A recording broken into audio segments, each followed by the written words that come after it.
BFM Business, numéro 1 sur l'économie.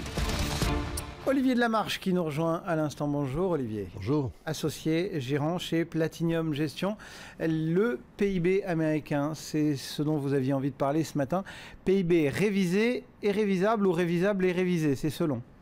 Je disais à Guillaume il y a quelques semaines qu'il ne fallait pas multiplier par 4 les premiers trimestres et penser qu'on avait une fois révisé 1,8% de croissance. Là, on ne les aura pas.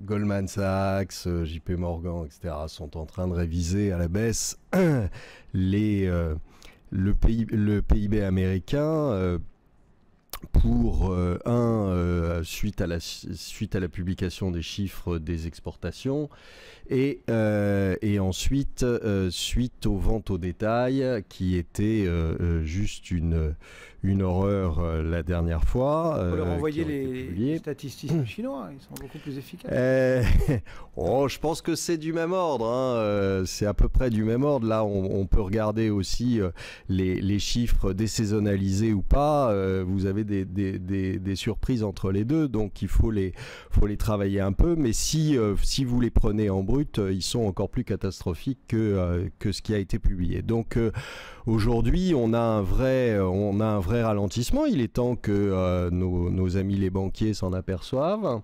Et c'est bien, sauf que on rentre encore à nouveau dans cette même stratégie qui est d'attendre ce que va dire l'énergumène qui préside la Fed et qui va nous dire mais ne vous inquiétez pas, on continuera le QE et on va même probablement l'accélérer. Je pense que si réellement le PIB américain tombe pas loin de zéro, ce qui semblerait être pour le Q2, à la rentrée, la question qui se posera à M. Bernanke, c'est pas d'interrompre les QE, c'est d'en remettre une couche. Voilà, donc le marché sera content à ce moment-là, puisqu'il aura ce qu'il veut pour continuer.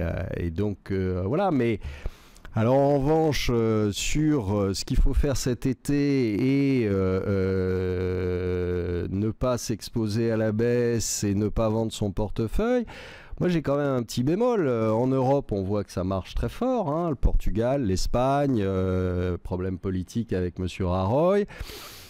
J'ai pas l'impression que ça soit quand même la grande fête. Vous avez un ralentissement aux États-Unis qui est plus marqué qu'attendu. Je vous rappelle tout de même que Goldman Sachs nous avait prévu combien ? 4,5% de croissance pour l'année.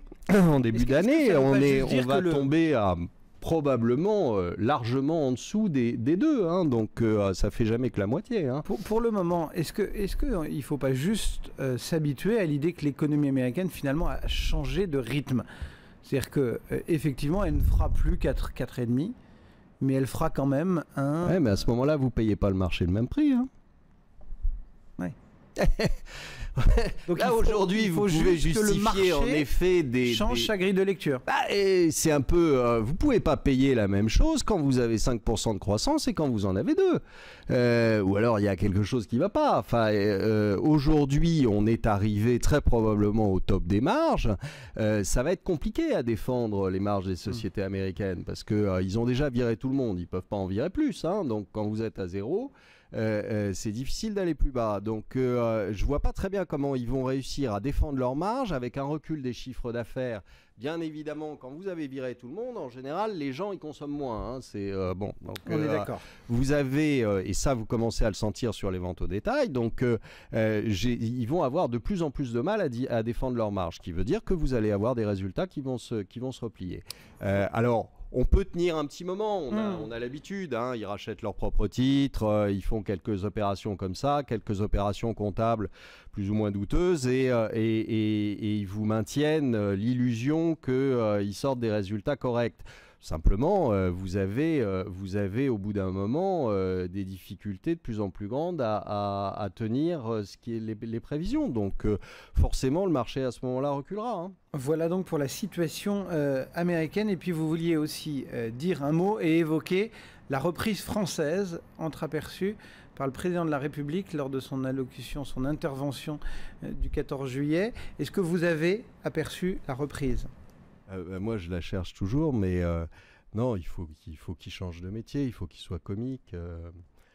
Il a une troupe en plus, puisqu'il y a son ministre de l'économie qui voit aussi la reprise. Non, enfin, je veux dire, c'est juste ridicule.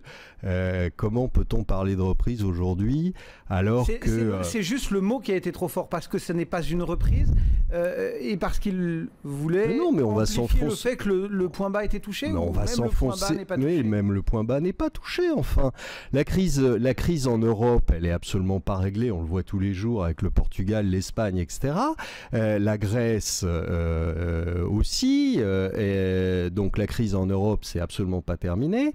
Vous avez, et à l'étranger, vous avez tous les moteurs qui s'éteignent les uns après les autres. Je vous rappelle que la Chine était donnée comme ceux qui allaient nous sauver, nous tirer, etc. Et ils sont probablement en récession, malgré les chiffres qu'ils peuvent donner. Ils sont en récession, ils ont une crise avec une bulle immobilière et une crise du crédit qui est en train de s'enfler.